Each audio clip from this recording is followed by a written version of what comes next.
Muy buenas tardes, amigos. Queremos darles una cordial bienvenida a este segundo día de campañas con título Aún hay esperanza. Ayúdenos a compartir en sus redes sociales. Queremos que este mensaje llegue a todas las personas que más lo necesiten. Dios los bendiga. Disfrutemos de este tema que Dios ha preparado para nosotros. Bienvenidos.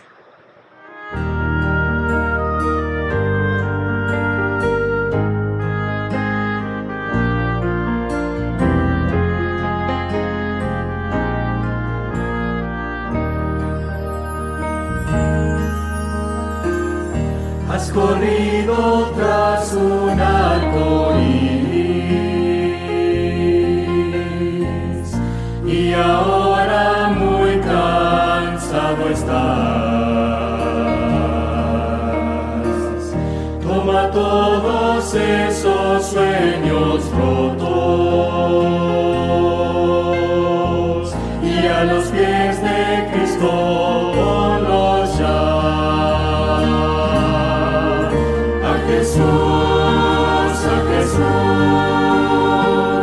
A Jesús entrega todo, sueños rotos y heridas del corazón.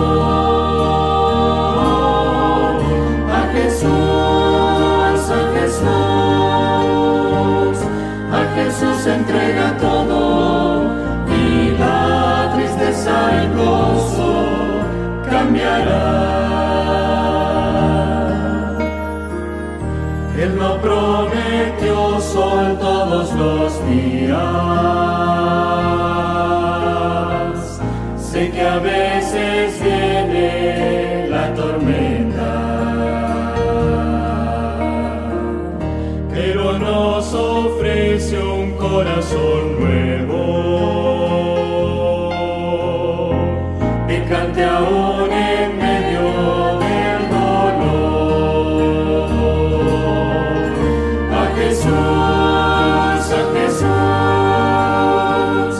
A Jesús entrega todo, sueños rotos y heridas del corazón.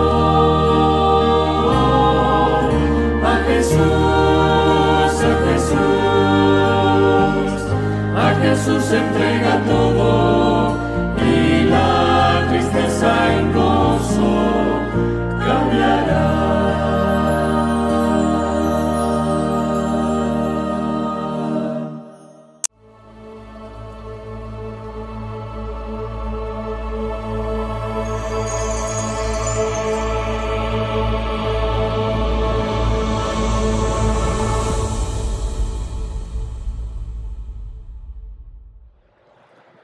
Ha llegado el momento de hacer una oración.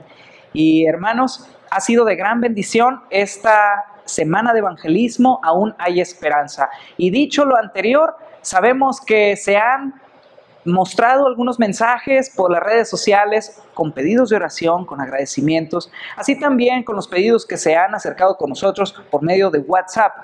Entonces, hermanos, queremos invitarles a que ahí en su casa, por favor, inclinen su rostro porque vamos a hacer una oración.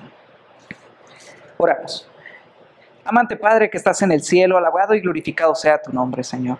En esta hora te damos muchas gracias porque tú permites que podamos continuar con esta semana de evangelismo. Y Señor, tú has puesto los medios para que nosotros podamos llegar a los hogares de nuestros amigos. Padre eterno, queremos poner en tus manos las peticiones que fueron expresadas, Señor, de manera visual en las redes sociales, que fueron expresadas por medio de un mensaje de WhatsApp. Y Señor, hay algunas necesidades que no fueron expresadas de manera audible o visual, se quedaron en nuestros corazones. Queremos ponerlas, Señor, en tus manos para que tú las atiendas a tus tiempos, Señor, según tu voluntad. Y hay corazones agradecidos también por esta semana de evangelismo. Te pedimos, por favor, Padre, que nos ayudes, nos atiendas y que por favor continúes con nosotros en esta semana. Lo pedimos en el nombre de Jesús. Amén.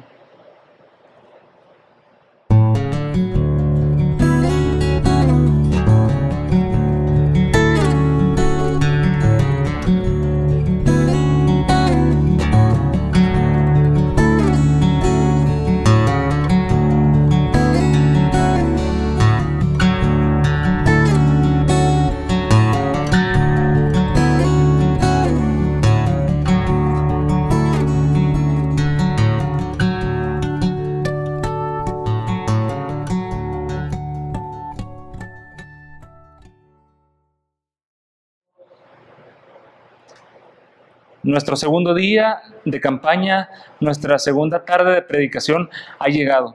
Y nos da mucho gusto nuevamente darle el tiempo a quien es el orador en esta semana, el pastor David Eli Contreras. Pastor, que el Señor le guíe, le utilice y que el mensaje sea preciso y directo para el corazón necesitado. Disfrutemos del mensaje de esta tarde.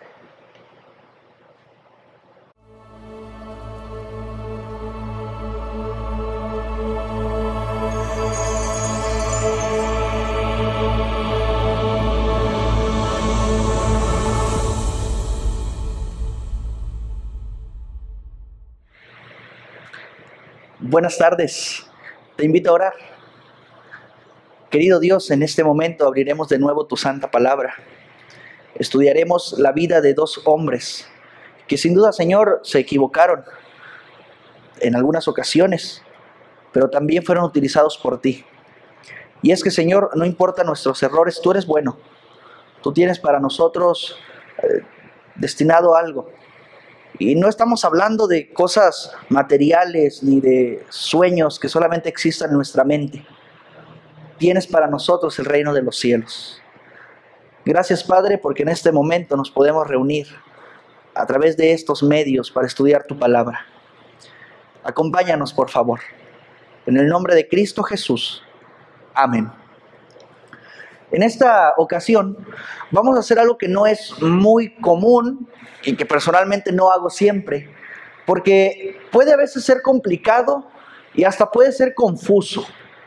Pero estudiar la vida de dos personajes creo que nos va a dejar muchas enseñanzas. Y es que, sin duda, nos vamos a parecer a uno o al otro. No vamos a hacer tanto una comparativa ni un contraste entre estas dos vidas, pero sí quiero que nos concentremos, por lo menos en algunos detalles que nos enseña el libro de Jueces respecto a la vida del primer juez, Otoniel, y de la vida del segundo juez, Ahod. Y es que te dejé de tarea, no importa si no la hicimos, no estamos en la escuela, que leyeras ahí en casita el capítulo 1 y el capítulo 3 del libro de Jueces especialmente. Porque el capítulo 1 ya nos presenta al primer juez del que vamos a hablar en esta tarde, al juez Otoniel, y el capítulo 3 nos presenta de nuevo a Otoniel, pero nos termina de presentar a el juez Ahod. Y es que hay algo interesante en el libro de Jueces. El libro de Jueces está construido de una manera bien especial. Los que saben de esto en la Biblia, los que les gusta estudiar la Biblia a profundidad, le llaman un quiasmo. Esa palabra técnica bastante rara que quizá algunos no habíamos escuchado nunca en nuestra vida. Un quiasmo, en pocas palabras, es la construcción de una idea a través de ideas paralelas o contrastantes, en la cual existe un centro. Pastor, ¿de qué está hablando? Sí, lo sé, puede sonar hasta confuso, te lo dije, pero velo de la siguiente manera. La bandera de México tiene dos colores a los extremos y un color en el centro. Bueno, algo así está construido un quiasmo, con extremos que se unen en cuestiones de ideas, en cuestiones de temas, y con un centro muy especial. Quiero que veamos esta imagen de esta pirámide. El libro de Jueces está construido de esa forma. Vamos subiendo y luego vamos bajando. El primer juez de los dos que estudiaremos en esta tarde es Otoniel. Otoniel se presenta en la Biblia, en el libro de Jueces, de manera especial, de una forma muy interesante. En el capítulo número 1, Otoniel aparece. Y aparece en un momento de crisis en el cual uno de los hombres más prominentes del pueblo de Israel, Caleb, uno de los 12 espías que junto con Josué dijeron, sí podemos conquistar. Ellos fueron los únicos dos de toda esa generación que no murió en el desierto. Ellos entraron a Canaán. Caleb tenía una ciudad que no podía conquistar por completo, o al menos Por su edad probablemente ya era bastante viejo, a diferencia de todos los demás jóvenes que había en Israel, decidió ya no conquistar la ciudad de Kiriat Sefer. Vaya nombre. Ahí en el capítulo 1, versículo número 11. Y dijo: quien vaya y conquiste Kiriat Sefer por mí, dice Caleb, le voy a dar a mi hija Acsa como mujer. Acsa, me imagino, debió haber sido una chica bastante guapa. Y no solamente eso, probablemente ya existía cierto cariño entre ella y Otoniel. Porque entonces dice que, versículo 13, que Otoniel tomó la ciudad. Y entonces Caleb le dio a Acsa como su esposa. Y cuando ella iba con él, Otoniel le dice: pídele algo a tu padre. Ya conquisté la ciudad que él pidió, ya te tengo ahora a ti. Pídele un campo, pídele un terreno para vivir. Se lo merecía. Aparte era la costumbre en el pueblo de Israel, cuando iba a haber un matrimonio, el papá le daba a la hija un dote para que pudieran vivir bien con su esposo. Y entonces, versículo 14, dice que Acsa se baja del asno. Ese animalito, el asno, es bien interesante cuando se va a mencionar a lo largo del libro de Jueces y también en Samuel, porque el asno era el animalito que usaban los reyes, los jueces, los que tenían autoridad. No creas que era el animalito como aquí en México, que a veces se usaba solamente para trabajo de carga. No, el asno era el animalito de lujo. Acsa se baja, se acerca a su padre y mira lo que le pide, versículo 15: concédeme un don, puesto que me has dado la tierra del Negev, dame también las fuentes de aguas. Y entonces Caleb le da a su hija las aguas, dice el texto, de arriba y las aguas de abajo. ¿Qué estará pasando en esto? ¿Qué nos quedará enseñar el libro de Jueces? Bueno, vamos a terminar la vida de Otoniel para entonces regresar y hacer un recuento de qué enseñanzas podemos aprender de este juez. Capítulo 3, versículo número 7. Mira lo que dice el texto. Jueces 3, 7. Hicieron pues lo malo los hijos de Israel ante los ojos de Jehová su Dios, y se olvidaron de él, y sirvieron a los Baales, a las imágenes de acera. Por eso la ira de Jehová se encendió contra ellos, y los entregó en manos de Cusán Risataim, rey de Mesopotamia, al cual sirvieron durante 8 años. ¿Te acuerdas? El círculo del pecado, el círculo del error. Entonces clamaron los hijos de Israel a Jehová, y Jehová levantó a un libertador a los hijos de Israel y los libró. Ese libertador es Otoniel. Y mira cómo dice el versículo 10: el espíritu de Jehová vino sobre Otoniel, quien juzgó a Israel y salió a la batalla. Jehová entregó en sus manos a Cusán Risataim, rey de Siria, y le dio la victoria sobre Cusán Risataim. Y entonces hubo paz en la tierra durante 40 años y murió Otoniel. Si queremos estudiar un poquito la vida de Otoniel y aprender y sacar alguna lección para nuestro día a día en estos momentos sobre la vida de Otoniel, tenemos que poner algo en mente. No se te olvide, lo vamos a estar haciendo todas las noches, todas las tardes que nos veamos para estudiar la Biblia. Tenemos que fijarnos en el nombre del juez.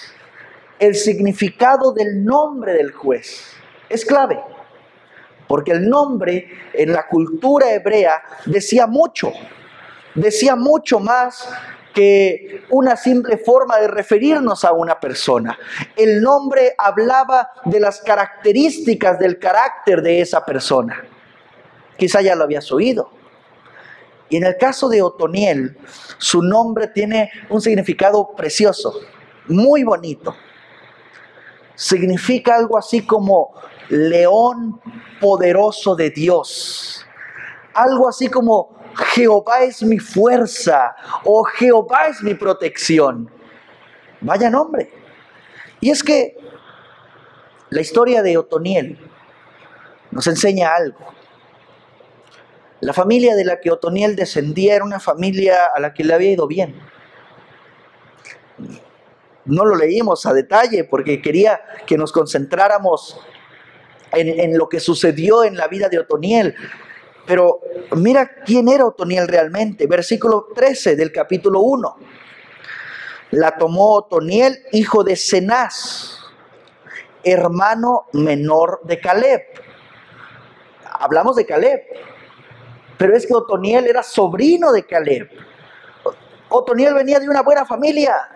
Otoniel venía de una familia a la cual Dios había bendecido. ¿Por qué? Porque un miembro de esa familia había sido fiel en los momentos en los que todo el pueblo había decidido estar en contra de la voluntad de Dios, Caleb. Y es que eso es hermoso, porque muchas veces, y te lo mencionaba la noche anterior, muchas veces tú y yo solamente somos nietos de Dios y no somos hijos.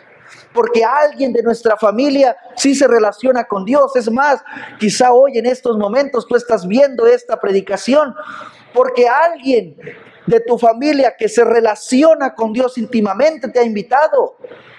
Y es que ese ya es un buen comienzo. Otoniel venía de una familia donde había un hombre que representaba fielmente a Dios dentro de su familia y de todo el pueblo. Pero Otoniel no decidió quedarse atrás. Otoniel venía de la familia de Caleb y decidió continuar con ese linaje de fidelidad a Dios y se casa con la hija de Caleb. Alguien puede hoy espantarse, pastor, se casó con su prima. Sí, lo sé. Es que el libro de Jueces tampoco es un ejemplo para que nosotros lo sigamos. Yo te lo dije, el libro de Jueces va a retratar la realidad del ser humano, tanto en cosas buenas, pero sobre todo en cosas malas, y esta es una de ellas. Aparte, la costumbre lo permitía. Hoy en día nuestra costumbre no es esa. Somos seres culturales, vivimos en una cultura, no nos vestimos igual que como se visten del otro lado del mundo. Creo que lo entendemos, ¿verdad? Pero Josué al menos decidió, Otoniel al menos decidió seguir la enseñanza de su antecesor Caleb, que sí, se había relacionado mucho con Josué. Pero Josué aquí no tiene mucho que ver. Aquí estamos hablando de Caleb, el amigo de Josué, y de Otoniel específicamente. Y Otoniel decide seguir esta misma línea de familias fieles a Dios. ¿Cómo lo hizo? Se casa con una hija de Dios, la hija de Caleb. Y entonces Dios bendice a Otoniel a través de Axa. Esto de pedir fuentes de agua, esto de pedir un lugar para vivir, es una muestra de que Dios quiere traer bendición a las familias. Es una muestra de que Dios quiere traer paz a esos hogares que quizá han pasado por momentos complicados. Dios, ¿qué es lo que más quisiera? Que bendecir las familias de todos nosotros.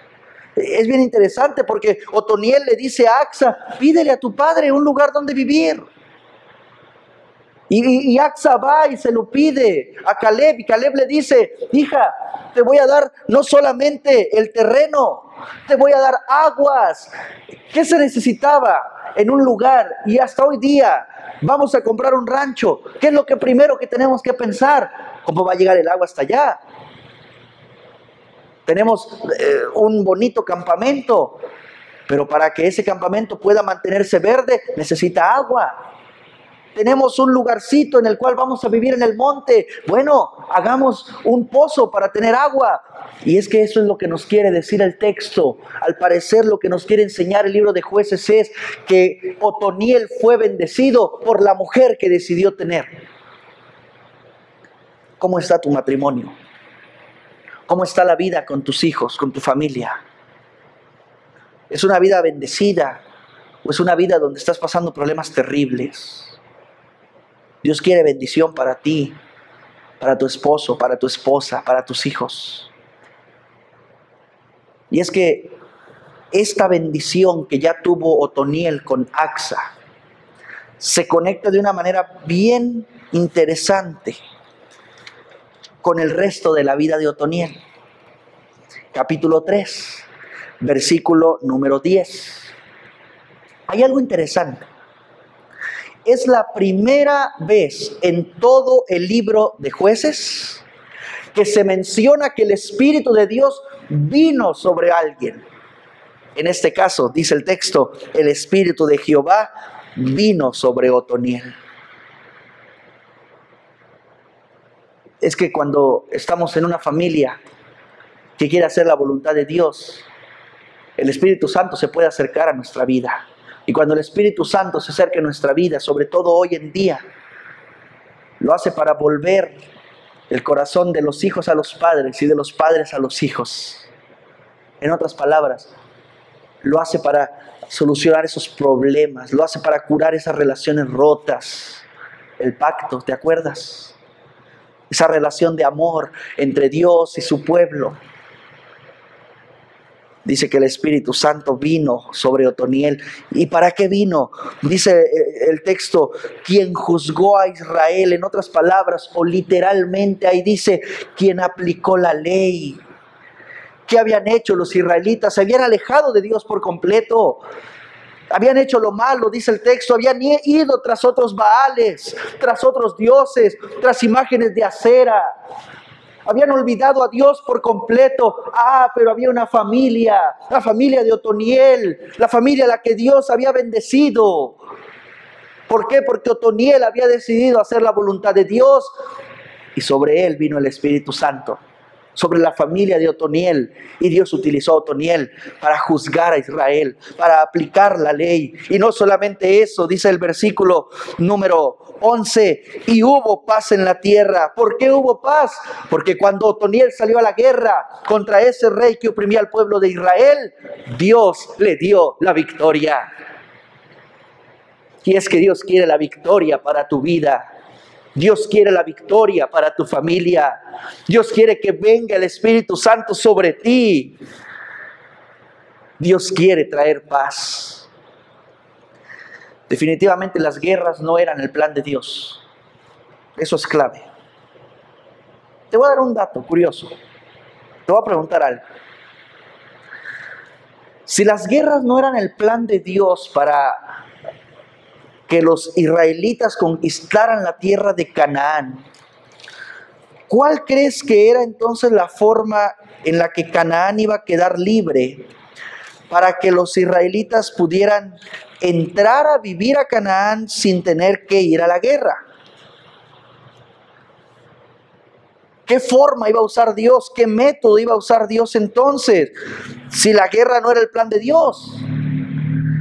Es bien interesante cómo lo dice el mismo texto. Libro de Éxodo. Dios hablando con Moisés y con el pueblo.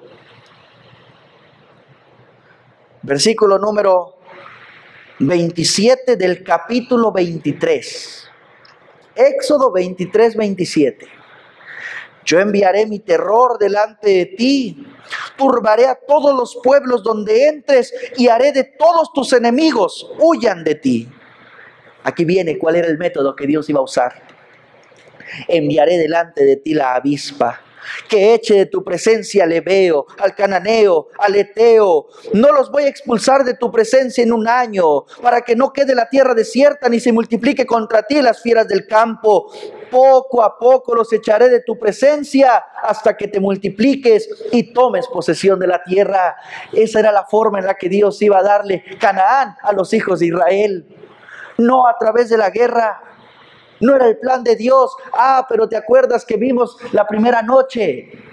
¿Qué hicieron los hijos de Israel en Números 14? Se rebelaron contra Dios y dijeron: queremos mejor morirnos aquí en el desierto. Mejor hubiéramos regresado a Egipto.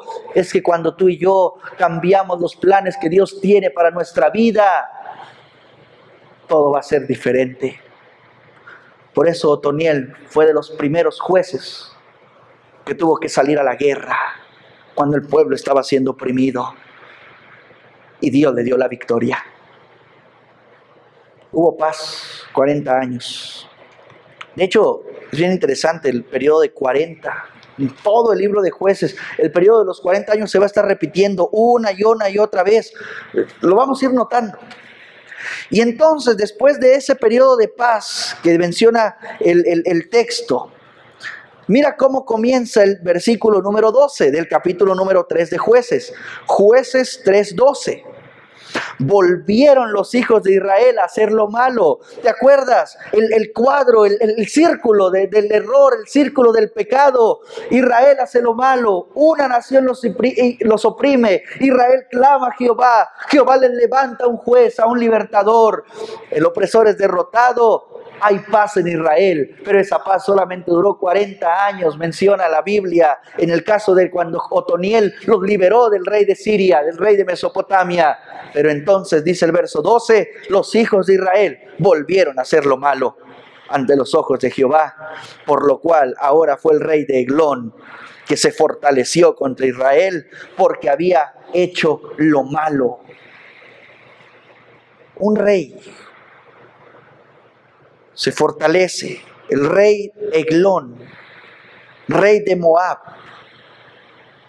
Y el rey de Moab se juntó con los hijos de Amón, con los hijos de Amalek, y entonces vino e hirió a Israel y tomó la ciudad de las palmeras. ¿Cuál era la ciudad de las palmeras? ¿Te acuerdas? Una ciudad que había caído y que había quedado en manos del pueblo de Israel, gracias a lo que había hecho Josué. Sí, la ciudad de Jericó, exactamente. Pues bueno, ahora tenemos al rey de Moab junto con el pueblo de Amón y el pueblo de Amalek para atacar al pueblo de Dios y empezar a quitarles las ciudades que Dios les había dado. De entrada, lo leímos, era el resultado natural de haber roto el pacto. El pueblo había olvidado el pacto. La paz que había venido con Otoniel no había durado mucho. Mira, en este diagrama puedes ver que después de Otoniel viene Ahot. Porque mira lo que dice el texto. Versículo número 15. Clamaron los hijos de Israel a Jehová, y Jehová les levantó un libertador, a Ahot, hijo de Gera, benjaminita, el cual era zurdo. Fueron oprimidos por Eglón, rey de Moab. Pero cuando el pueblo clamó, Dios les levantó otro juez. Ya les había levantado a Otoniel, un hombre cuya familia había decidido hacer la voluntad de Dios. Y ahora les levanta a Ahot, de la tribu de Benjamín. Quiero que tengas algo en mente. ¿Quiénes estaban oprimiendo ahora al pueblo de Israel? Dice que era el pueblo de Moab, el pueblo de Amón y el pueblo de Amalek. ¿Quién es Moab? ¿Quién es Amón? Vamos al libro de Génesis. Génesis 19. Génesis 19 nos va a decir quiénes son Moab y Amón. Ya encontraste Génesis 19. Mi Biblia lo titula Destrucción de Sodoma y Gomorra. Te has de acordar quiénes salieron de Sodoma y Gomorra. Sí, Lot, sus hijas, su mujer, pero la mujer de Lot quedó convertida en estatua de sal por desobedecer la orden de Dios. Y entonces Lot y sus hijas se fueron a vivir en monte. Pero en ese monte las hijas de Lot hicieron algo malo. Decidieron acostarse con su padre. ¿Quiénes fueron los hijos de ese incesto? Un incesto doble. Versículo número 36 de Génesis 19. Las dos hijas de Lot concibieron de su padre. La mayor dio a luz un hijo y le puso por nombre Moab. Es uno de los primos de Israel quienes ahora van y lo atacan. Moab, resultado de una relación pecaminosa, el cual es el padre de los actuales moabitas, dice Moisés. La menor también dio a luz un hijo y llamó su nombre Ben-Amín, el cual es el padre de los actuales amonitas. ¿Te diste cuenta? ¿Quiénes son los que van a atacar ahora al pueblo de Israel? Son sus familiares. Unos familiares que se olvidaron de Dios, unos familiares resultado del pecado. Vaya que eso trae problemas, ¿verdad?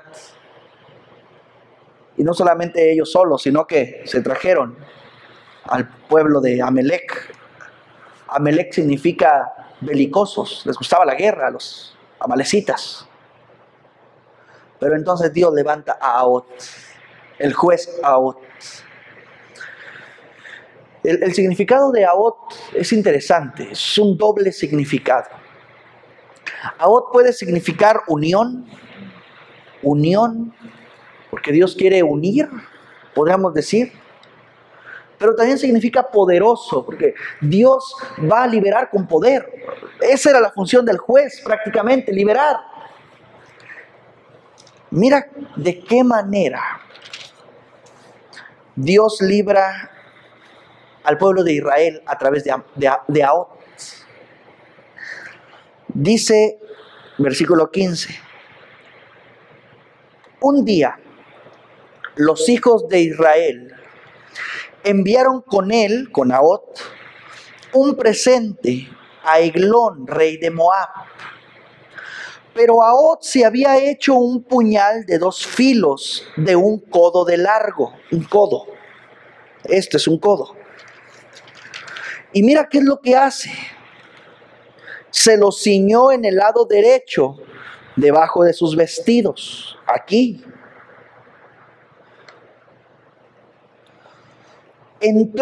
Entregó el presente a Eglón, rey de Moab, quien era un hombre muy grueso. Qué interesante, era gordito. Luego que hubo entregado el presente, Ahot se despidió a la gente que lo había acompañado. Pero al llegar a los ídolos que están en Gilgal, regresó y le dice a Eglón, rey, una palabra secreta tengo que decirte. Y el rey entonces le dijo, guarda silencio. El rey, acuérdate, era de la nación que estaba oprimiendo a los israelitas. Y entonces el rey, versículo 19, mandó que salieran delante de él todos los que allí se encontraban. Y sentado él, estando solo en su sala de verano, se le acercó a Ahot y le dijo, tengo una palabra de Dios para ti. Ve lo que está haciendo Ahot. Eglón se levantó de la silla. Entonces alargó Ahot su mano izquierda. Ojo con esto.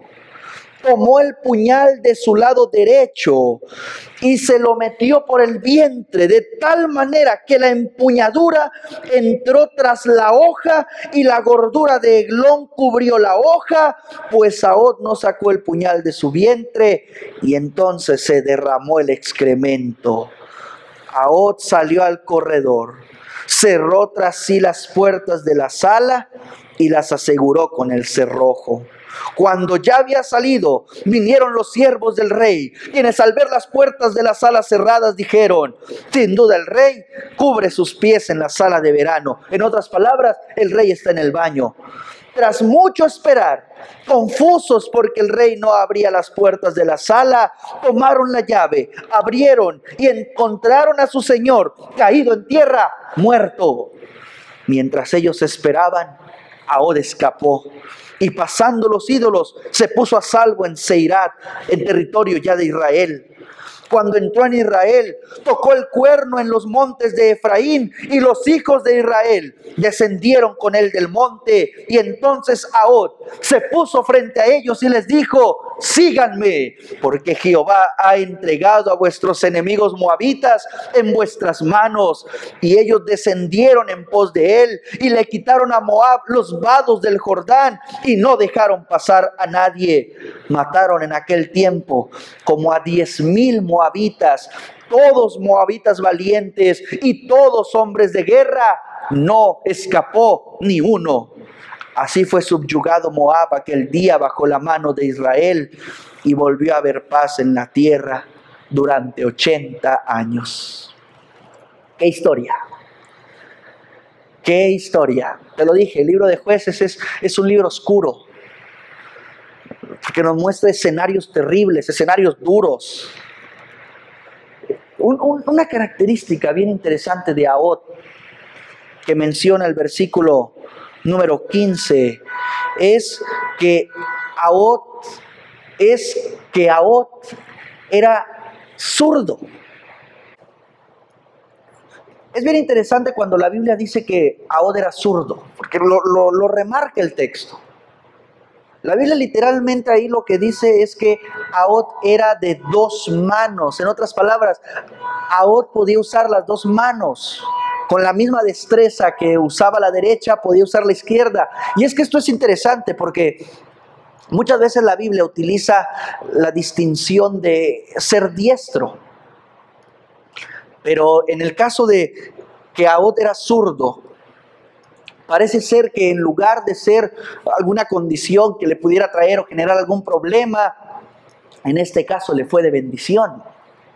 ¿Por qué le fue de bendición? Bueno, porque fue con la mano izquierda que pudo sacar el puñal. Por lo general el puñal iba en la mano derecha.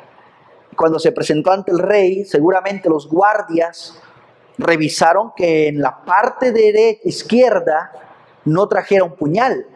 Pero ellos no vieron la parte derecha, porque no era normal que alguien se pusiera el puñal en la mano, en la parte de la mano derecha. Pero hay algo interesante aquí. De Ahod no se dice, como sí se dice de Otoniel, que el Espíritu de Dios vino sobre él. Otoniel,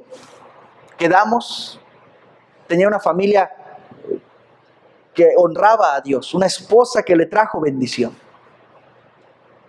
Pero en el caso de Ahod, la forma en la que fue a matar al rey de Moab fue una forma deshonesta, terrible, con mentiras, con engaños. Todavía utilizó a Dios, decir, tengo un mensaje de Dios para ti. Es que cuando la fórmula de que el Espíritu de Dios vino sobre él no aparece en el relato de un juez, prácticamente lo que nos quiere decir es, porque no es un ejemplo a seguir, y es que Ahod no es un ejemplo a seguir en todo el sentido de la palabra. Sí, Ahod cumplió su papel dentro de la historia.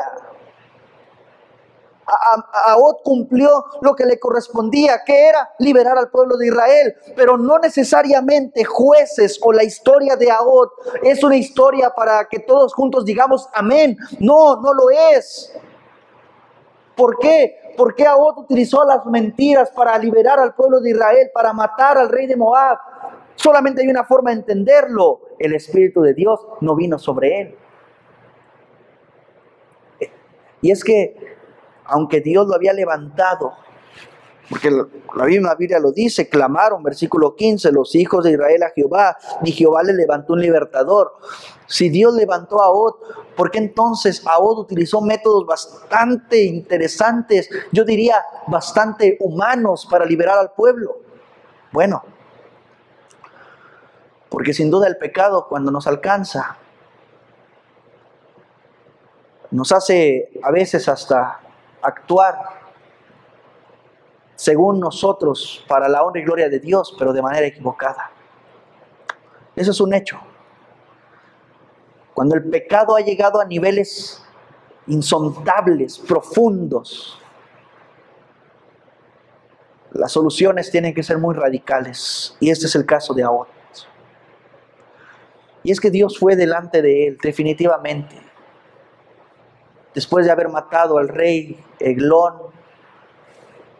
trajo al ejército de Israel, mataron como a 10,000 moabitas, no escapó ni uno, cumplieron lo que Dios les había mandado, que era no dejes a ninguno con vida. Y acuérdate, no era que Dios quisiera la guerra, eso es clave, sino que no quedaba de otra. ¿Por qué? Porque el pueblo había roto el pacto, ese es el problema. Y es que el pecado, familia, mi hermana, mi hermano, el pecado tiene que ser aniquilado. Y hubo paz en Israel 40 años. cuando fue Otoniel, y ahora con Ahot 80 años. Qué interesante, se duplica el número. Creo que de la historia de Ahot tú y yo también podemos aprender mucho. Los métodos a veces para erradicar el pecado tienen que ser métodos radicales. En el caso de Otoniel, una familia conforme al corazón de Dios, por lo que vemos, un hombre que fue de bendición para el pueblo. Ahot también, con métodos quizá diferentes, utilizando la mentira, el engaño, pero al final de cuentas cumpliendo con su papel dentro de la historia. Yo no sé a quién nos parecemos. Quizá nuestra familia no es la familia que esperamos, como la familia de Otoniel, que era una familia fiel a Dios. Quizá tú y yo hemos vivido en la mentira, así como Ahot, para cumplir nuestros planes, nuestros propósitos en la vida. No sé cómo hayamos andado, no sé cómo estemos actuando, pero creo que los jueces nos enseñan que si Dios va por delante, Él va a darnos la victoria. Quizás seamos buenos como Otoniel, o quizá estemos metidos en un mundo de errores como Ahot. Pero si Dios es quien nos acompaña, Dios es el que nos limpia, Dios es el que nos hace aptos, y lo mejor de todo, Dios es el que va a traer la paz. ¿Quisieras paz en tu vida? ¿Cuántos años quieres de paz? ¿Quisieras bendición para ti y para los tuyos? Es momento de que volvamos a tener una relación con Dios. Es momento de que volvamos a hacer un pacto con Dios, aunque nos haya ido mal. Hoy es un buen momento para que regresemos al camino de Dios. No nos alejemos ya de Él. No es necesario que Dios utilice métodos radicales para volver a encontrarse con nosotros, familia. Es un buen momento en el cual puedes concentrarte y puedes decirle al Señor: Señor, yo quiero que mi vida vuelva a depender plenamente de ti. Intentémoslo, hagámoslo, seamos humildes y el Señor va a bendecirnos. ¿Te parece si oramos? Querido Dios, a través de la vida de Otoniel y a través de la vida de Ahot nos hemos dado cuenta que como humanos, aunque somos muy diferentes, aunque tenemos nuestras formas de pensar, tú eres bueno y tú a todos nos aceptas por igual.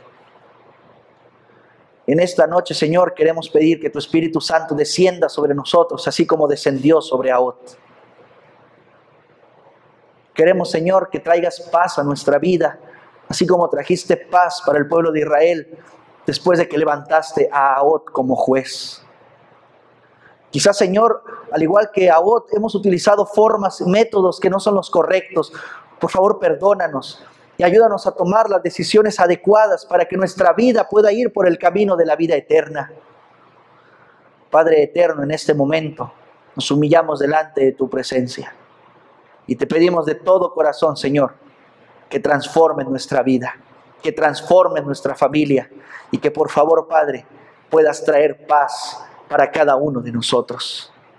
Te lo pedimos de manera humilde, no porque seamos buenos, sino en el nombre de Cristo Jesús. Amén. Que Dios te bendiga.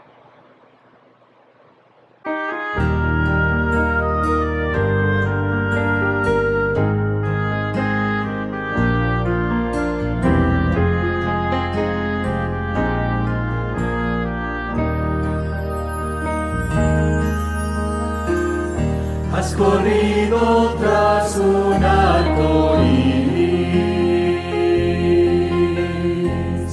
y ahora muy cansado estás.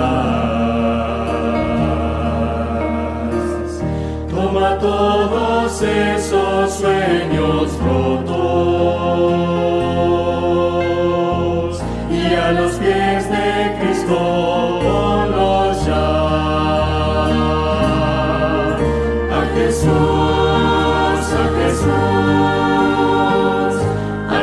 Entrega todo, sueños rotos y heridas.